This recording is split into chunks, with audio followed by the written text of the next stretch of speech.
What is the most condescending advice you received from someone who assumed you were poorer or less educated than them? 1. I was working for a small biotech research firm. One of my coworkers was a man from another country where men are considered superior to women. His contempt for all women in science was well known. We were in a meeting one day when he brought up a scientific article he had found and wanted to try the technique.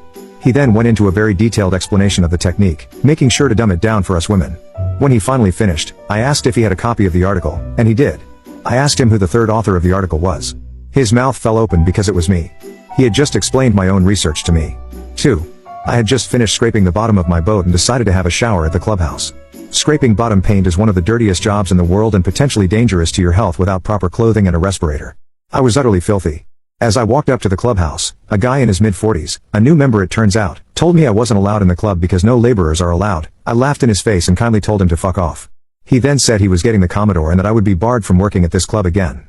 I said, good luck with that, and again told him to fuck off. When I finished my shower, I went to the wardroom to meet my wife and have a beer. This guy was in the wardroom talking to the Commodore when I walked in. When he saw me, he told the Commodore that I was a disrespectful shit and should be blackballed from the club. The Commodore replied that I might be a shit, but I was a member in good standing, and it would look bad if she tried to blackball her own husband. 3. I sometimes look a bit of a mess, hair in a ponytail, no makeup or little makeup, informal clothing, because reasons. So I often look younger and more casual than I actually am. Okay, probably as schleppy as I actually am. One morning, I was called in by a partner to attend a meeting at a large, well-known firm.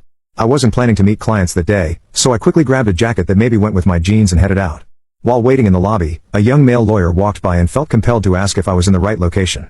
I said I was. He then asked what I was doing there. Waiting for a meeting, I said. He asked, really? Are you a client or a lawyer? Lawyer, I replied. He stuck his smug blonde face in mine, patted my leg, and said conspiratorially, here's some advice, try not to say much. It can only get you in trouble, I said, thank you, and he left. I headed into the conference room. There was a line of 4 lawyers from the firm on one side of the table, of which Blondie McSmugface was clearly the most junior. They represented the underwriter, a large investment bank like Goldman Sachs or Merrill Lynch. I was the sole attorney on the issuer's side. Blondie stared. We started the meeting with introductions.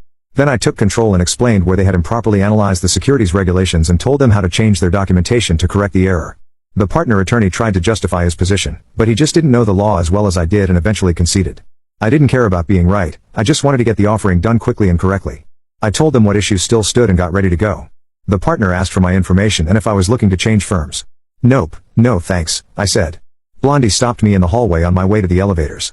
I told him he might want to consider reading the securities treatise I co-authored and edited to better learn the field. He started to talk, and I said, don't say too much, it might get you in trouble, and left. I've never had an exit line like that since, and probably never will. It's kind of sad that I wasted it on him. 4. As a woman, I have experienced countless condescending comments over the years. This is a story where someone assumed I was poor and in need of a job. I decided to clean the house of an elderly friend while she was recuperating from surgery. A wealthy friend of hers came to visit while I was cleaning. Shortly before she left, she approached me and handed me her card. I don't expect you to recognize me or my name, she said, but I am prominently mentioned in the society section of the newspapers. I'm married to a very prominent attorney. I have observed your work and found your skills and efficiency to be above average. It is so difficult to find good help these days. Those were her exact words. And you speak English. A real feather in your cap. I'm so sorry that those illegals are taking away your customers, she continued. I have a number of friends who could use the services of a good, English-speaking housekeeper. Please give me your name and number. I smiled and replied, oh, I have a card. I handed her my business card, which stated that I was an attorney at the ACLU. Give your husband my regards.